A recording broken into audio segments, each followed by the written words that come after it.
All right, welcome to episode 50 of the Making of Turbo Pit Fighter. In this episode, Jake and I are going to be updating you on Turbo's story. The pages that we're working on, Jake's penciling, I'm inking.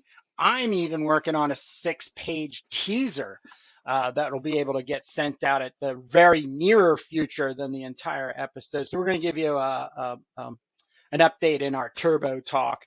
Then we're going to move into some other topics that support us in making this comic, our show and tell of comics and movies and such. Jake's going to be talking about some merch comics and other small presses that either have died out or are still struggling to make it. He also wants to talk about shipping and how that cripples making a comic book, or Anything. is there a benefit to it? Yeah. I'm going to be talking about the Lost Empire movie by Roger Corman, which I have become fast obsessed with. And then we had made references in the back past episodes about a guy by the name of D. Bruce Barry.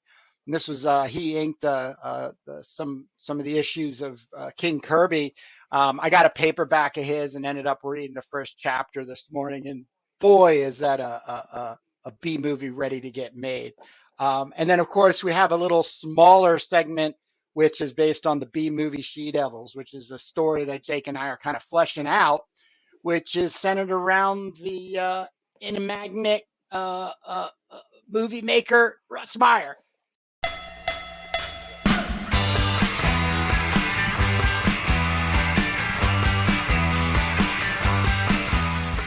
So, with that being said, Jake, what's going on with Turbo? What's up, man? So, I'm working on page 13 of issue 2. Been leading up to this climactic end of this brawl in which Turbo has been fighting these bandit guys, these berserkers called the Hate Breeders. And here, this will take us from page 8 to page 9. She's just been cracking some skulls here, and this is out of order, obviously, but on page 13, this is the last guy left, and Turbo is in her world, a post-apocalyptic world. She rescued Trophy Girl from her fate. She was a prize to be won by pit fighters, and it's not that Turbo won her; it's that the pit fight where she was being offered turned into a siege, a melee where everybody was executed, and Turbo rescued her. And Turbo also didn't get paid because she won her pit fight. So it was like the opening fight. And as soon as they hit the road, they started getting followed by these berserker guys on motorcycles and other vehicles. If you're thinking Road Warrior, you're on the right track. And she's been clobbering them one by one, and so finally she has the last one. I'm even going to say, there's one left here. There's one of these road rats left, and I don't know what I'm going to say here, but it's going to be punctuating the fact that he's the last one, and she knocks him out with this spiky ball here, and here she just clubs him and knocks his teeth out and stuff. And the trophy girl is saying, "Finish him, get him." So I'll be hopefully finishing this page as we're speaking here, and then it's on to the next scene, which we spoke about. They're going to have some relative downtime. They're going to be coasting down this big mountain into this city where there's a lot of tinkerers there, and that's where her old friend or her old associate, Mr. Ike, has his shop and his tinkering shop, and it's going to be he's going to join their troop as he falls out of favor with his wife, um, and she's going to be kind of comedically trying to kill him as they drive up. Um, and then they're going to have this little period of repairs where we're going to show Turbo sleeping.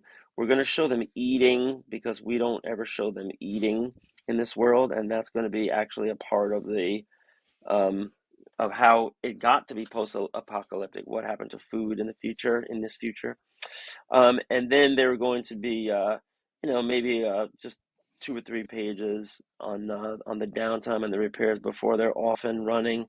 Um, but we are going to cut away, and we're going back to young Turbo, and that's going to be a good like 8, 9, 10 page sequence where the orphanage is going to get blown sky high, and we're going to meet Sister Ray, and we're going to, and she's going to have this magnificent death and a huge explosion, and it's going to be the climax of the comic of issue 2. So we're getting there. We're about page 13. There's 28 pages, no, 30 pages in issue number. 30 per issue 2. Yeah, maybe Yeah. 30 plus. I think 31 actually.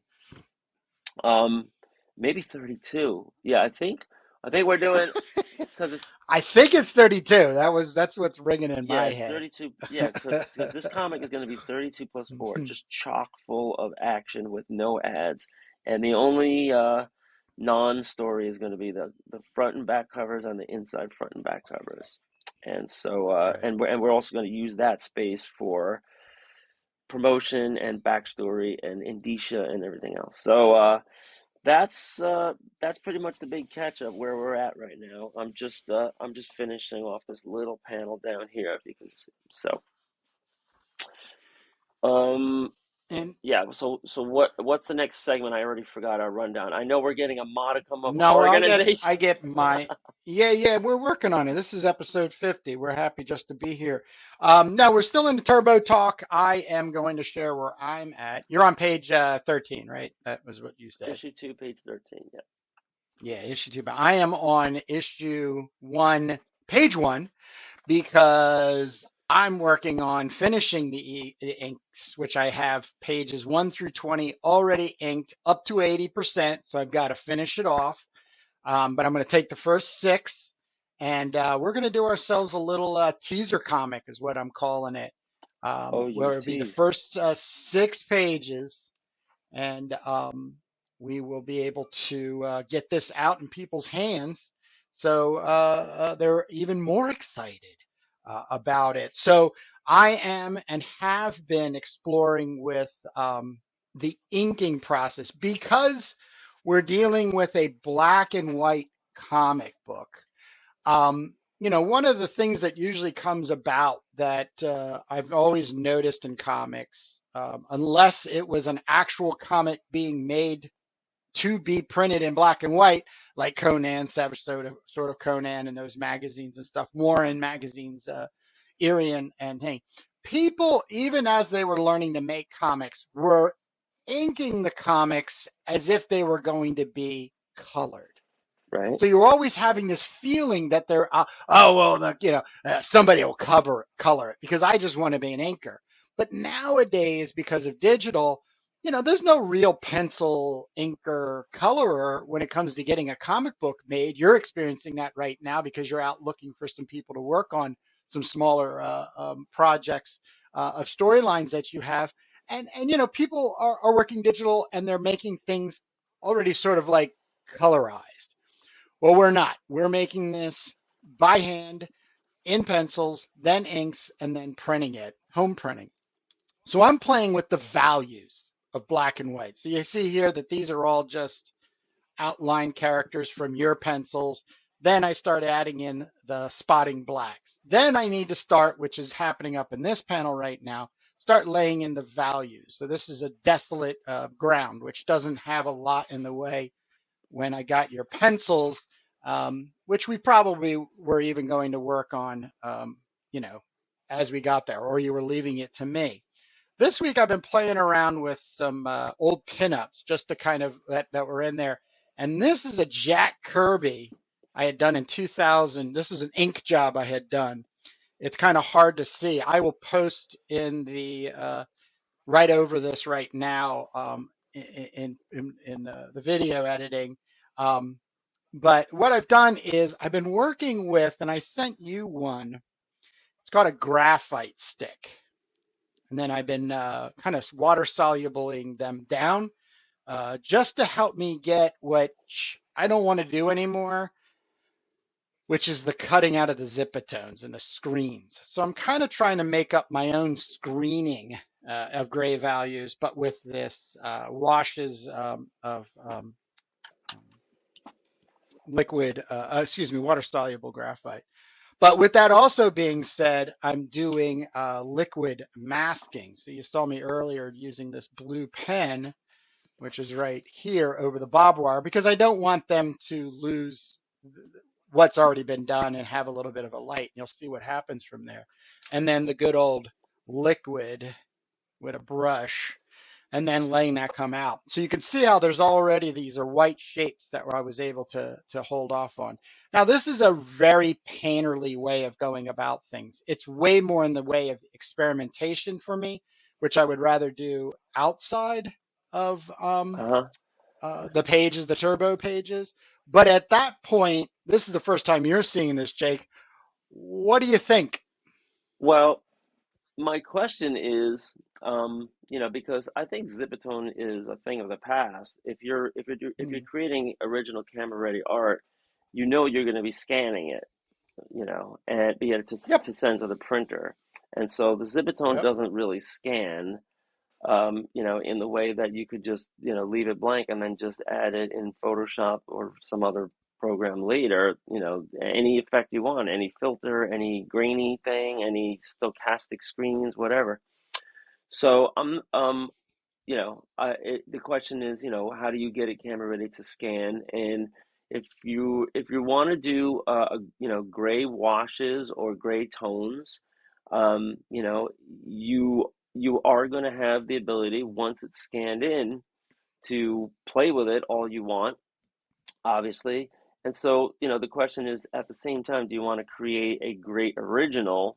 Because, that a lot of times has ends up having more value than the comic pages. Yeah, the secondary market. Well, yeah, I mean, you could go to a con and just start selling art, or you could actually make something really good, framing it and presenting it, in a great light. So, there's a million ways to get there, wherever there is. And, we have the luxury of time, so we can play around with different effects and get it right. We could do it A and B and see which one we like best. Um, but for me, I want to see a great aesthetic, and carry the story, and uniformity. I think that a lot of undergrounds, they really experimented with hatching and stippling and all these kinds of techniques, because they were all black and white.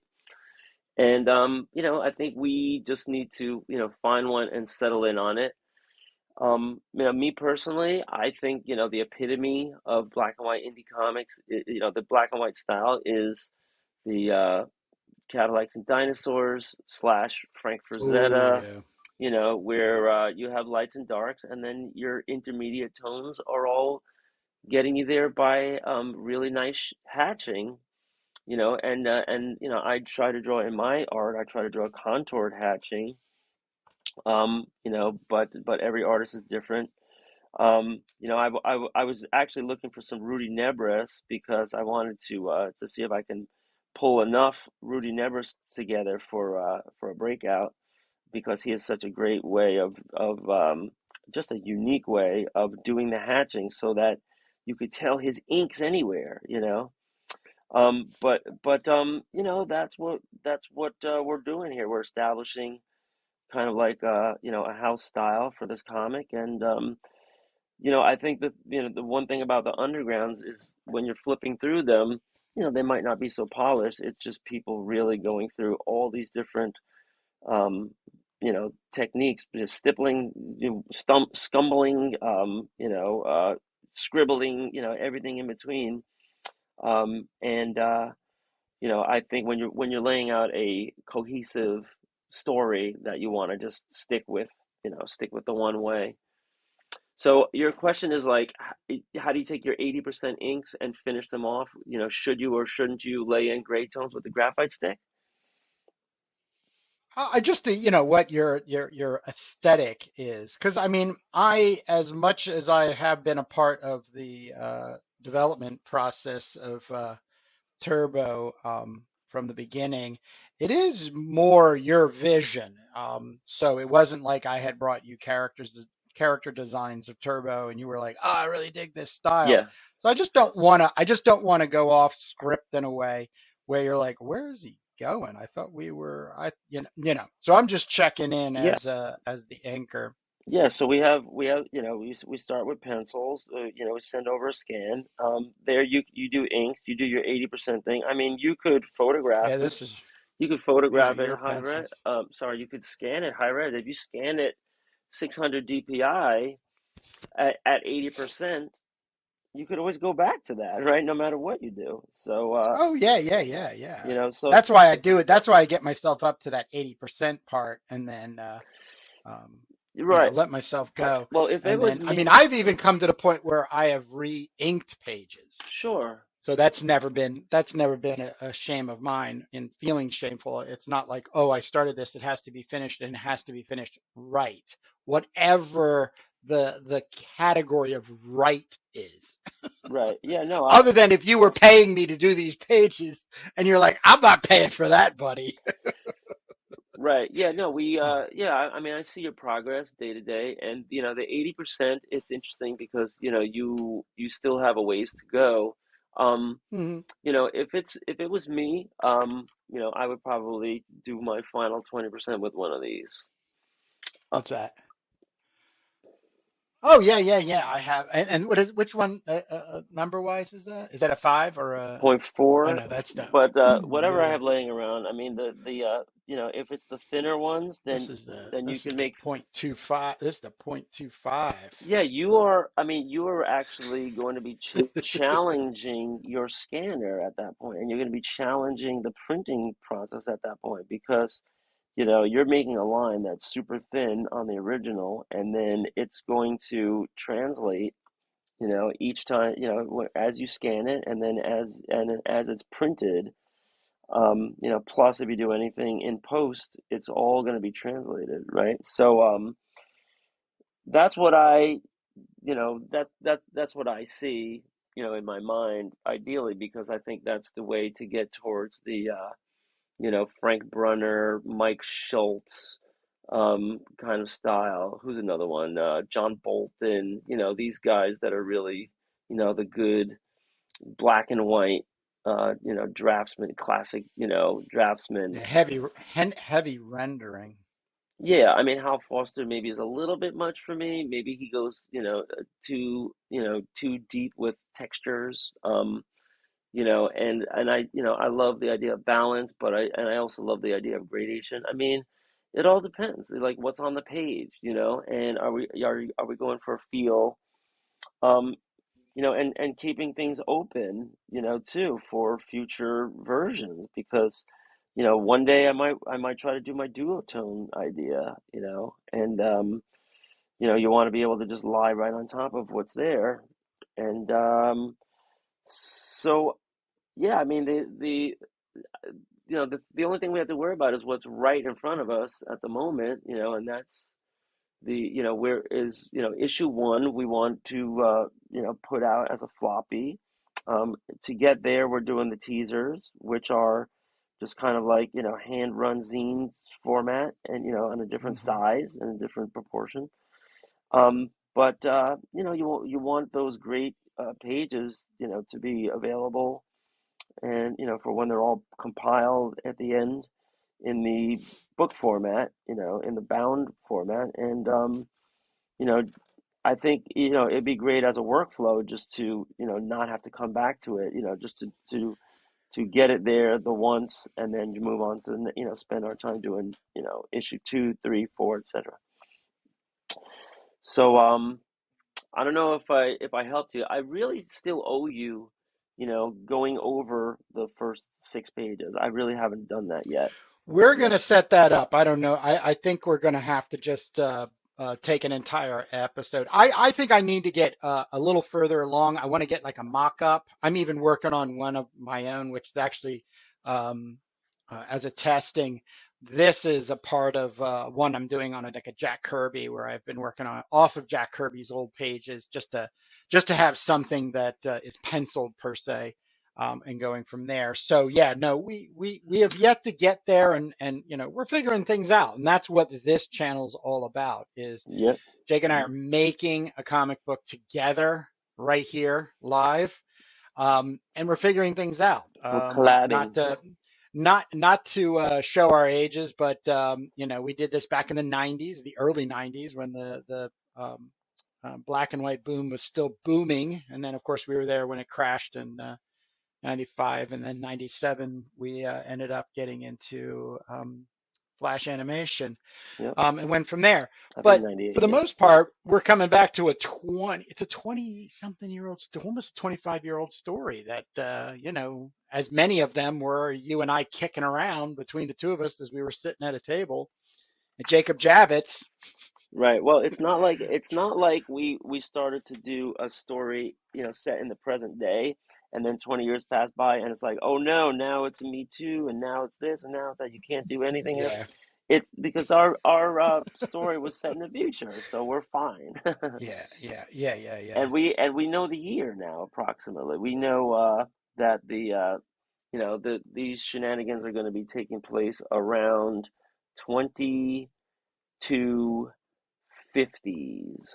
the 2250s, and somewhere around there, because we go through a specific timeline in the prequel, which is going to be the Elevena story, and then there's a prequel to that, but that's not as far along. But the Elevena story is coming together pretty nice, and it's going to be called Elevena 2222, because when she's 24 years old, the U.S. government is going to fall in the year 2222 on February 2nd, 2222, and things are going to go, antics ensue, obviously. But the bad guy there is going to be the bad guy here, except that's not going to be revealed until the very last scene of the last issue.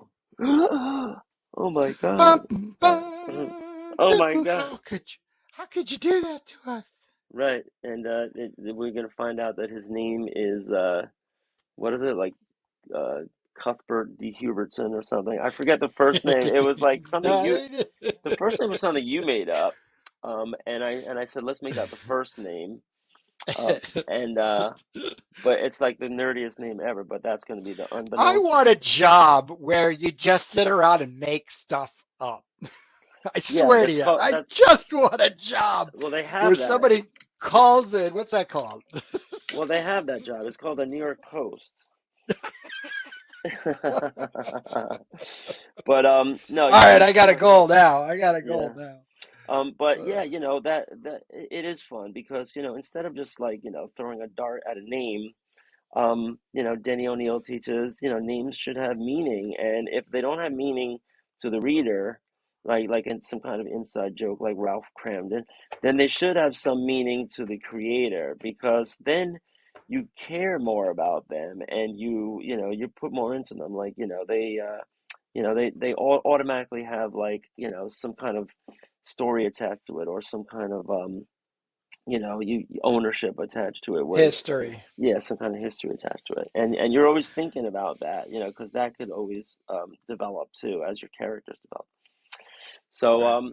yeah, so if we're supposed to be heading on to our further Oh, yeah, segment. absolutely. Yep, the 22-minute mark. Yeah, we're trying to keep it in the two. But and that's the other thing is we're keeping this around 45 minutes. If you haven't even seen the time register there, we're not trying to keep you all day, which we could. But yeah, we're heading now into our show and tell. I'm going to let you keep going. These are just things that throughout the week you've engaged, I have engaged, and we're bringing to our nerdum, but also probably to the process of how we're making a comic book and promoting it, selling it, and Yeah, we're not just making a comic, we're thinking about comics, and so everything I try to do as homework now is try to be something I could use on the show. When I go on Netflix, I'm always searching for interesting things. Last night, yeah, I me mean, I too. mean, this isn't a full segment, but last night I looked at this series that came out in 2015 called Con, what was it, Con Zone or something? It was like this guy that used to run the New York City Comic Con goes to people's houses and buys stuff from their collection, and they were filming it really low budget, kind of like and they only had 4 episodes, so I guess it didn't really fly. Netflix? Yeah, on Netflix or Roku or whatever I'm on, and the guy's name is John Carbonaro, or yeah, something Carbonaro, and he was he ran the New York City Comic Con, and so and he's an interesting character, but it's crazy because he gets these like collections, and then he makes people offer, makes people's offer for stuff that he wants, and then at the end, he puts on a graphic that shows how little he paid for it and how he took advantage of them. And so they Hmm. must feel like crap when they see the final episode, which is maybe why it didn't continue. But there was only 4 episodes, and like he was buying like some Doctor Strange, Strange Tales 110. The guy had like 6 copies, and then he bought some some Japanese toys, all that kind of stuff. But whatever I can find about the comic book world, the comic book industry, and and I'm trying to buy stuff on eBay, who isn't, looking for deals and stuff. And I realized that, this world, because you put up one of our teaser clips, and then I put a comment on there, we were showing an ad in a Commandy book. And the ads were like these ridiculous things like spy glasses, and you could buy like a 9 foot tall Frankenstein for $1, right? And what made that whole thing tick was the fact that yeah, you could send literally 25 cents in those days, through the mail, and you get something back. I don't know how much a stamp was, but for God's sakes, it was really affordable, and it wasn't just like, the cost of living adjusted. It was like really affordable, where you could buy, these businesses could sell stuff, and they used to sell back issues of comics, and they used to sell records and tapes and CDs and all that stuff. And it isn't just comics, it's like everything. Whatever a business was selling, it was so easy to just send it through the mail. And we've lost that now. When I'm on eBay, I'm looking at a comic that's, $1 or $2, and I can't buy it because shipping is $4 to $5. And I know the actual postage, for media mail, it's probably only $1 still, or $2 for one comic. But that person Oh, has to buy an envelope, and that person has to go to the post office, and whatever they can charge whatever they want, for shipping and handling, and they do. So I have a couple of bids out. I just won a comic, actually. You're gonna laugh when I finally get it here, but I'm buying some early Larry Wells, like hmm. pre cherry, pre-adult Larry Wells. Oh, And wow, yeah, wow, and wow. wait till you see what I bought, because it is just Mm, so wrong. We're gonna talk about, like, mm, how just taboo and wrong it is. But mm. so I bought this comic. I got it for like, I think 350, right? And then now I'm in for 595, like 450 on shipping or something. So what am I Yeah, doing? What am I doing? I'm looking at that seller's other items, and yeah. I am so inclined to buy something now because I want to combine shipping, right?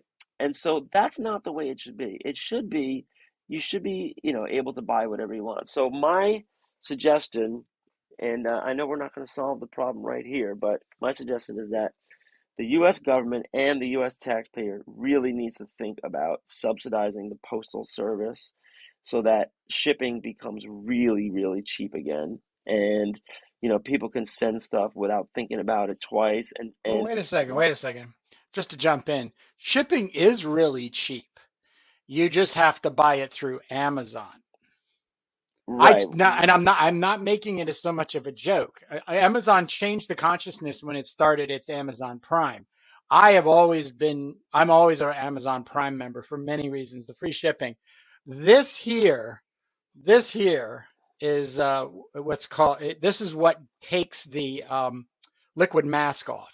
Okay, yeah, this is a $2 thing that if I drove up to Michael's, they probably had it there, and they probably even sell it for $3. I ordered this on Amazon Prime. I paid no shipping for it, so I paid $2, $1.99, and it came to my front door the next day. Right. And in a couple of years it's gonna fly into your window, literally. Yeah, Right. from Yeah, but why do we have to pay Jeff Bezos for this? And and because he is literally putting Michaels out of business, literally putting them out of business. And that But means local. the other part of it is distribution, which I think is a part of your shipping rant. Just to interject right Yeah, there, I and mean, well, that's what, and those are also, yeah, because they're doing the warehouses, but they're doing it in correct, a correct. very predatory way. I mean, they want to open one. I think they finally got approval.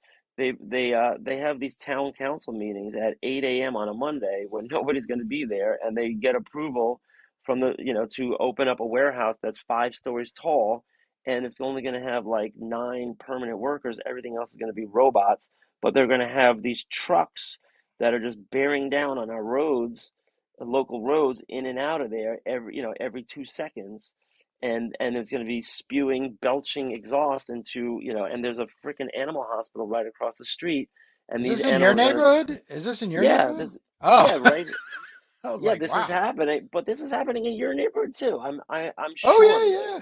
Oh You yeah. know, No, they it's just did everywhere.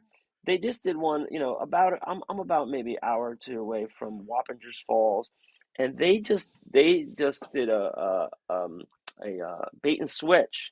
They said, "Hey, we're going to have this warehouse, and it's going to be open up. It's going to be a big facility and everything." And it wasn't until were literally open for business that the people realized it was, oh, it's Amazon. They were using Yeah, a different name the whole time. Everything was done under a different entity. And so they're yeah. so sneaky in that way because because you're right, they did figure out a way to make it efficient and to make it low cost and everything. But they're doing that in order to kill everybody else. Kill all I, the I, competition.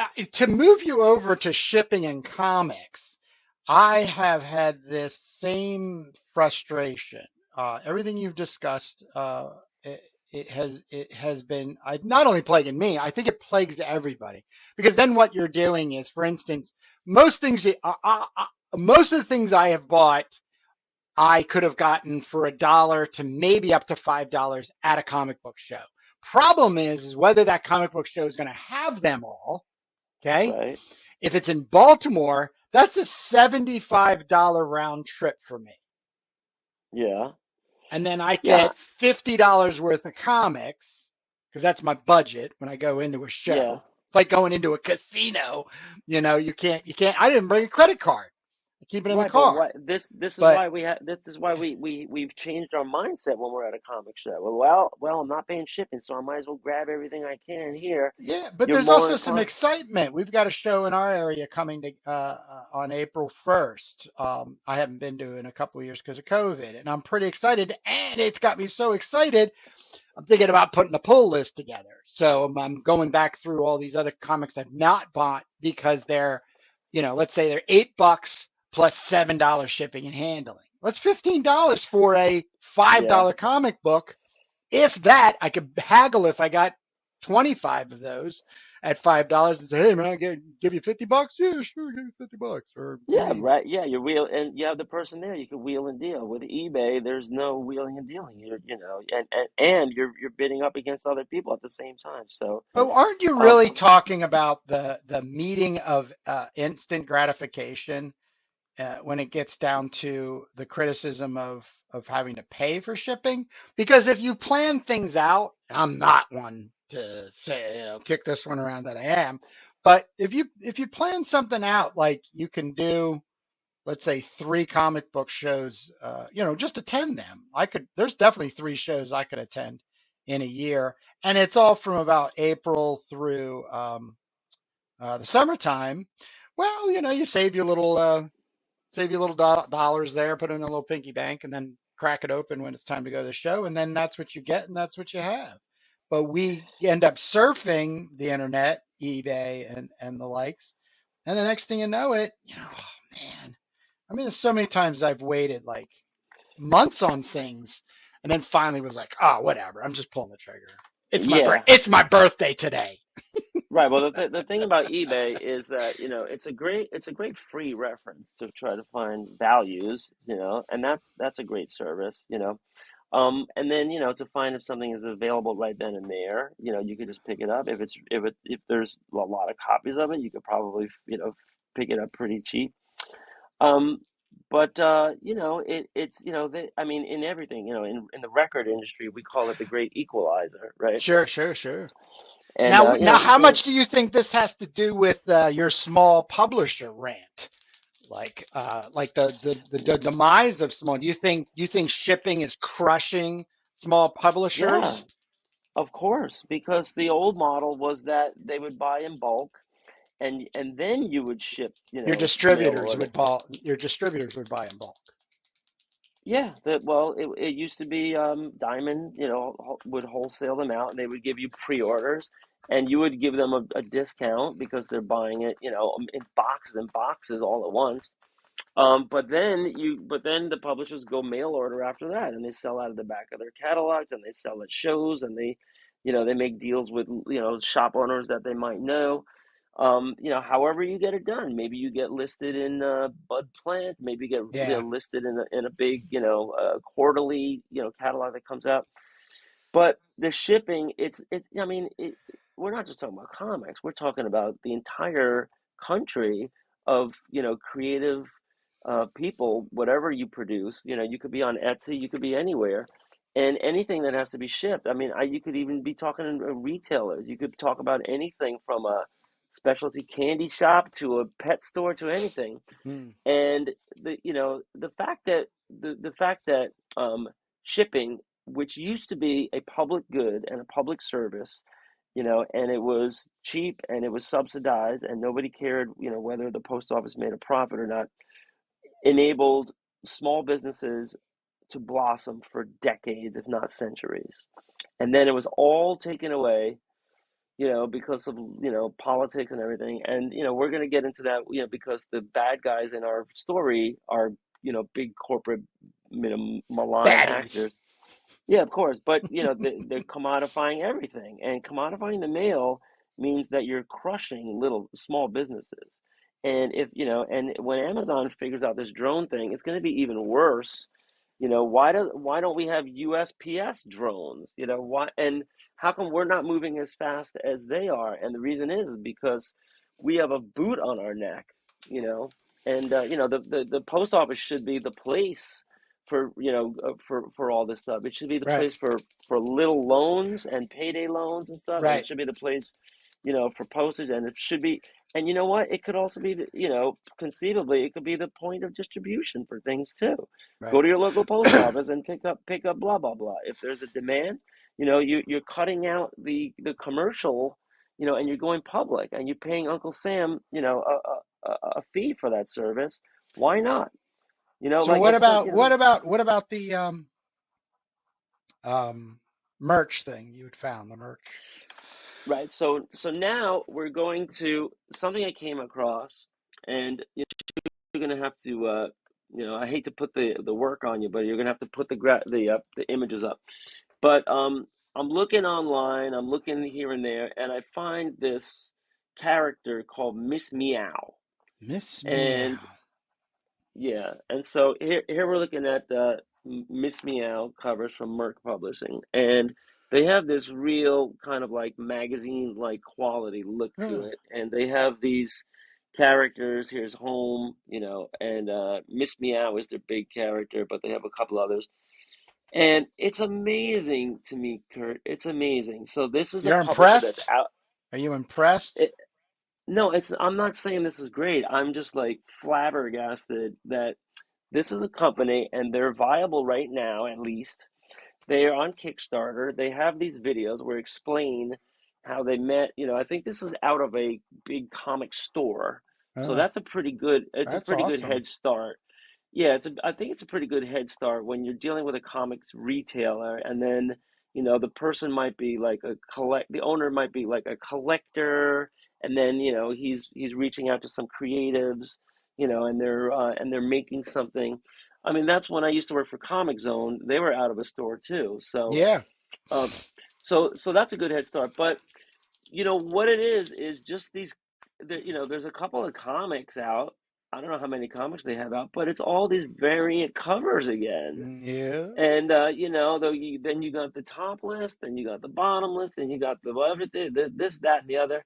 And is this like I'm just amazed at this is what it all comes down to. These are comics nowadays. They make a Speculation. comic, right? And so they're selling here. You can get Miss Meow #7, and it says complete set.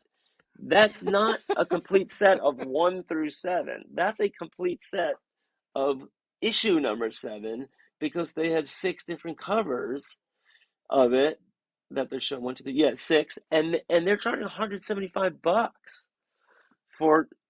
Wait, I'm sorry. One, two, three, four, yeah, 6, 7, 8, 9, and I guess there's the ultra rare one, and that's why you're paying so much because you're getting all the common ones.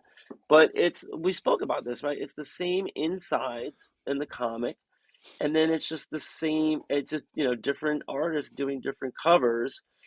And what's the content? Well, if you're looking at the content here, it's just titillation, and I think you called it booby comics before, but really just swimsuit type stuff. And what I'm dying to find, what I would really think was great and really impressive would be if they had great stories and they had strong characters and they had world building and characters that you can get into. But it seems like they're chasing the dollar, right, in order to stay afloat. And they're making instant collectibles. Is that the way that they call it nowadays? Like you're putting out a comic. They only have 7 issues, but each issue has 9 covers with ultra rare and everything. So, what do you think? Are we bound for this kind of thing? No, Are we gonna no, do no, no, no, no, and no? no. So, Firm no. but I would, right. I would, So, I would submit my letter of resignation to you, sir. It's not right, only the but biggest. I go think ahead. it's a Yeah. ripoff in so many ways. I it's once again it's short-sightedness on crafting a product, I mean, they crafting literally they a literally call the product. company they call the company Merc, literally, Right, for right, right. mercenary. Uh, Exactly. And you know what? I mean, I have been able to get some access to some of this material. And, and, and initially it excites. It really does. I have fallen in. I fell into it about 6 years ago, and ended up getting a book, back to Kickstarter, and was really excited. And I got it, and it was a graphic novel, and it was this thick. You know, I tried to read it, and the what are you prop. talking about now? What graphic I novel? can't remember what it is, and I really don't want to call the individual out because I still have respect for him. But it was like titillation comics. Almost, but like it. So this is what it is, and it's another place that I know why I'm not famous, rich and famous off of art is a lot of people out there when trying to create something nowadays because of social media ends up they get so paralyzed by trying to figure out what sells. That's how they start the project. Right. I have fallen into it. Yeah, Unfortunately, that's it never goes anywhere because I don't have the wherewithal and interest to stay with something that has to reach out to so many points. yeah, Right off the but gate, that's every industry. right out of the gate, I think one of the timeless artists and somebody who crafted a product very well in independent comics is Tim Vigil. Now, I'll even go out and say that they're a bit over the top and too much for me when it comes to the violence. Right. Well, he I'm did. not a horror gore type of person. I'm a lover, not a killer. But at the other same part of it, it's like, um, He didn't care. he gives you such a delicious product in the eyes. Like, just it's so, oh, just to have him, Well, he's yeah, oh, he's and such a classic. he knows what he's doing. Yeah, he does. I don't know. You got to ask somebody like that. Like now looking back, my favorite band of all time is a band called the Muffs, and they have a kind of a funny name, Aha, the Muffs, right? And they came out in '91, just when all these bands were hitting big, like Pearl Jam and Soundgarden and all that, and they were getting looked at by the labels. They were on Reprise. They did a major label. I think they ended, not Reprise, Warner. Um, but looking back on their career 20 years later, they never made it big. They had like some songs on the Clueless soundtrack, and they always toured, and they always were creative and had fun, but they never broke out in, those multi billionaire ways, millionaire ways. And it might have been because they named their band the Muffs and they thought it was funny, but that wasn't going to get you on TV. And that, they did some appearances like on the Drew Carey show and stuff. But, looking back, they were, they were limited because, Disney wasn't going to hire you and this and, whatever family oriented, you know, uh, business, it was going to say, oh, the Muffs. So, that's like calling your band the Vaginas, right? So, Tim Vigil, he definitely made a very deliberate decision that he was going to be the most shocking content in history. Without a doubt, it's the most shocking content in history. There might be some obscure books that did it worse, but he had the most extreme combination of sex, explicit sex, and violence and gore and mutilation But done that I so well. that ever seen. And he's a classically Mm. trained draftsman in the exact style of Cadillacs and Dinosaurs and Wrightson and Brunner and all these guys that we talk about. But and maybe even better than them, on his best day, His worst day. But yeah, but So, hey, look, I we're mean, already at the 47-minute mark, and that just goes to uh-oh, show you how immersed you and I are in this whole entire process in we get into it. trying to figure this whole thing out. So I'm just going to say right here and now to close down, which when if I might have just heard everybody go, oh, I'm going to make a note in In our my head. segments log that Kurt Bruegel gets to start the show and tell off with his obsessiveness with the Lost Empire produced by Roger Corman and D. Bruce Berry's paperback. Um, but just so everybody knows, we want to thank everybody for if you made it this far. We understand we're figuring out also the process of having a YouTube channel and the social media and all that kind of stuff, which we're going to share more about too, because it's definitely how people are making it and not making it, which I think your Muffs talk there Yeah, is definitely going to push us in. But, at the same point, without apology, we're figuring this out. So we're always going to be coming together, Jake and I, every Sunday because we're really good friends. Been good friends for over 30 years. We love almost everything the same, just in different degrees. And we like sharing not only hmm with each other, but with everybody else. So I don't have any more because I'll hold off because I do have a lot to talk about when it comes to especially Lost Empire.